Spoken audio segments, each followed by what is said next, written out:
Hello everyone, आपका स्वागत है प्लांट काउंटर्स पर।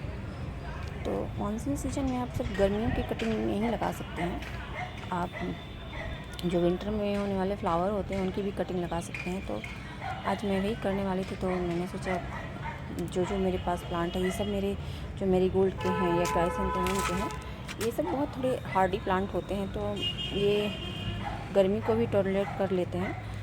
तो ये मेरे पास पिछले सीज़न का है और मैं इसी से कटिंग लेकर जो विंटर में इससे फ्लावरिंग लेने वाली हूँ। तो ये अभी तो फ्लावरिंग इसमें नहीं हो रही है, लेकिन इसकी जो बारिश के मौसम है ना, इसकी ग्रोथ बहुत अच्छी हो जाती है। तो आप इससे कटिंग लेकर, क्योंकि ये बहुत हार्डी होते हैं, तो ये बारिश का पानी, गर्मी सबको टॉलरेट कर लेते हैं। कुछ ही ऐसी वैरायटी होती है जो हाइब्रिड वाली वैरायटी होती है, तो वो सह नहीं पाती है, वो ख़राब हो जाती है।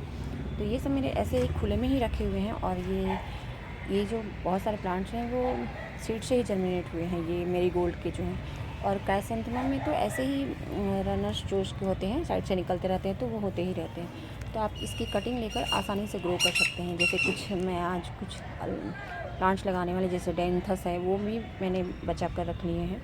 वो भी अगर आप पानी से बचा सकते हैं, तो वो जब बारिश का बहुत ज़्यादा पानी होता है तो उससे बचा कर रख लेते, तो वो भी बच जाता। और मेरा जो प्लांट है ना, वो साल भर से मतलब सालों भर खिलता ही रहता है। तो मेरे पास कुछ डहलिया के भी पिछले सीज़न के बचे हुए हैं, मैं उसकी भी कटिंग्स लगाने वाली हूँ। तो मैं इनमें से कुछ कटिंग्स ले लेती हूँ, चाहे वो गुलदाउदी या क्राइसेंथेमम के हों, और ये मैरीगोल्ड के हैं। तो कुछ मैं इस तरीके से ऐसे कटिंग्स, जो टिप कटिंग होती है ना, वही लेनी है, बस इस तरीके से कटिंग लेनी है। और मैं कुछ लेकर दिखाती हूँ आपको। तो यहाँ देखिए, ये डेंथस की है, तो मैं इससे भी कुछ कटिंग्स लेने वाली हूँ। तो आप इसको भी कटिंग से आसानी से ग्रो कर सकते हैं, और ये मेरा साल भर ऐसे खिलता ही रहता है। मैंने इसे सेमी सीडेड, जब बारिश बहुत ज़्यादा हो रही थी तो मैंने इसे सेमी सीडेड एरिया में रख दिया है, जिससे बारिश का पानी थोड़ा कम हो जाए। और जैसे छींटे पड़ते हैं ना, तो ये इस तरह से ख़राब होने लगते हैं। तो फिर आप इसको कटिंग से भी ग्रो कर सकते हैं। यहाँ से इसकी भी ऐसी टिप वाली कटिंग लेनी होती है, और बस थोड़ी सी यहाँ नीचे से जो होती है वो लीफ निकाल देनी होती है। तो मैं इसकी भी कुछ कटिंग्स ले रही हूँ। और ये मेरी डालिया की है के प्लांट है, जो मैंने इसे भी सेमी सीडेड एरिया में रखा हुआ है। तो इसमें भी बहुत सारी न्यू ग्रोथ हो रही है, आप देख रहे हैं कितनी सारी है। तो मैं ऐसे ही इसकी भी टिप कटिंग ही लगती है, जो सॉफ्ट स्टेम होती है। तो मैं सबको इसकी भी कटिंग ले लेती हूँ, और फिर मैं आपको लगा कर दिखाती हूँ कि कैसे लगाना है, इसको बताती हूँ मैं। तो देखिए, मैंने बहुत सारी कटिंग्स ले ली हैं, और मैंने पहले से भी कटिंग्स ली हुई हैं और अभी भी ली है। तो ये क्राइसेंथेमम की कटिंग्स है। बस आपको नीचे के ये जो है ना, नोड एरिया से कटिंग लेनी है, आपको नोड एरिया से कट करना है। यहाँ से देख रहे हैं आप, तो यहाँ से आपको 2-3 लीव्स निकाल देनी है इस तरीके से, और इसे 1 या 2 इंच तक ऐसे 2 नोड एरिया जो होता है वो आपको इसमें जहाँ पे आप लगा रहे हैं सोयल या ये में, तो यहाँ तक आपको इसमें डिप करना है। तो मैं दिखाती हूँ। इसमें से मैंने ये 2-3 वैरायटी है मेरे पास, कलर वैरायटी डेंथस की, वो भी मैंने ली हुई है। यहाँ पे देखिए, मैंने सबकी कटिंग्स ली हुई है, ऐसे पानी में डिप करके ऐसे छोड़ दिया था कुछ देर के लिए। तो आप देख रहे हैं, इसमें ये क्राइसेंथेमम की, मैरीगोल्ड की है। और जाफरी वैरायटी जो होती है ना, वो बहुत हार्डी होती है। तो मेरे पास ऐसे गुच्छे वाली और जाफरी वैरायटी, बहुत सारी वैरायटी है जो मेरे पास 1-2 खिल भी रही हैं। तो मैंने उन्हीं में से कटिंग्स लिया है। और ये मेरे देखिए, ये भी डालिया की कटिंग है, और इसको भी वैसे ही नोड एरिया से लेना है, और बस आपको 2 नोड एरिया तक आपको डिप करना है। तो ये भी कटिंग लेनी ली है मैंने। और सबको ऐसे नीचे की जो लीफ है ना, वो हटा देनी होती है। तो मैंने देखिए अब इस तरीके से लिया हुआ है, और ये मैं यहाँ तक डिप करने वाली हूँ। ये 2 नोड एरिया है ये, तो यहीं से इसकी रूटिंग होगी। तो बहुत ही आसानी से ये लग जाने वाला प्लांट है ये।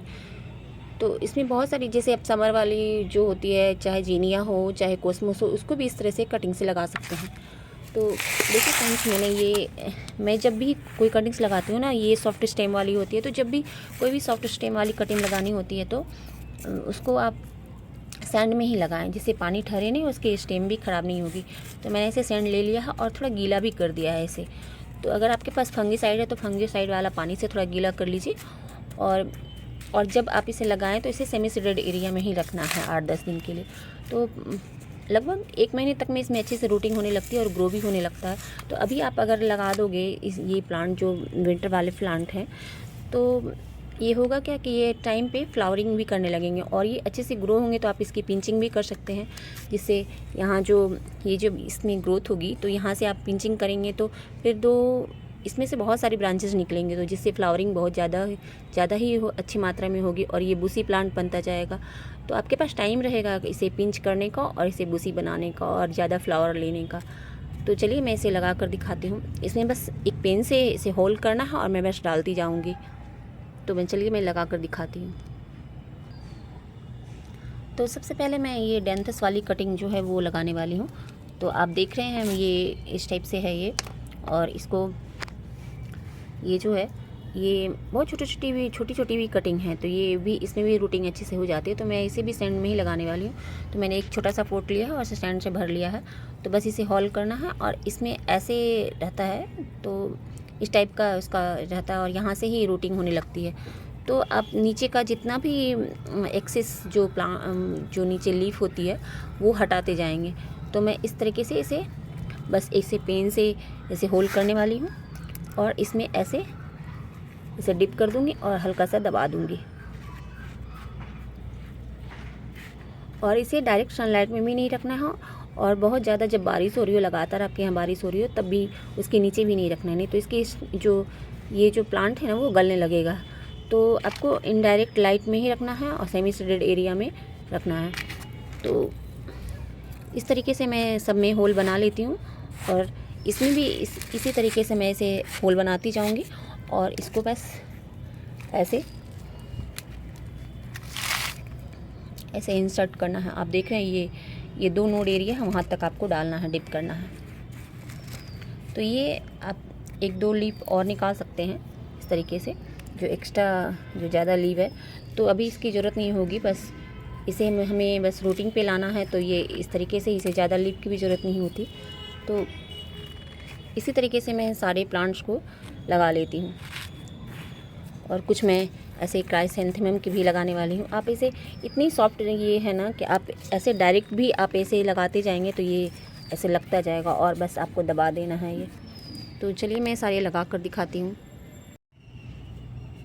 तो देखिए मैंने सारी कटिंग्स लगा दी है और इसमें थोड़ा सा पानी भी डाल दिया है। तो यहाँ देखिए इसमें यहाँ पे डेंथस की कटिंग है, यहाँ पे क्राइसैंथेमम की, ये मेरीगोल्ड की, और मैंने ऐसे एक जो वेस्ट बास्केट था ना बांस का, उसी को लिया है, उसमें सेंड लगा के, और यहाँ पे कुछ जो डालिया की कटिंग है वो सब लगाई है। तो ये इस मेरीगोल्ड तो बहुत ही हार्डी प्लांट होता है, वो बहुत जल्दी ही ग्रो हो जाता है। उसके स्टेम में ना ऐसे भी रूटिंग होती ही रहती है। तो आप जब ये अच्छे से इसमें से रूटिंग होने लगेगी तब आप इसे ट्रांसप्लांट कर सकते हैं। और जब भी आप कोई कटिंग्स लगाएं या प्लांट्स रिपोर्टिंग करें तो शाम के वक्त करें। तो अभी शाम का टाइम है और मैं इसे सेमी शेडेड एरिया में रख दूँगी। तो इस तरीके से आप भी लगा सकते हैं और इसमें 15 से 20 दिनों में ही रूटिंग हो जाएगी। तब आप दूसरे प्लांट में या जिसमें भी लगाना चाहते हैं उसमें आप लगा सकते हैं। तो आज की वीडियो में बस इतना ही।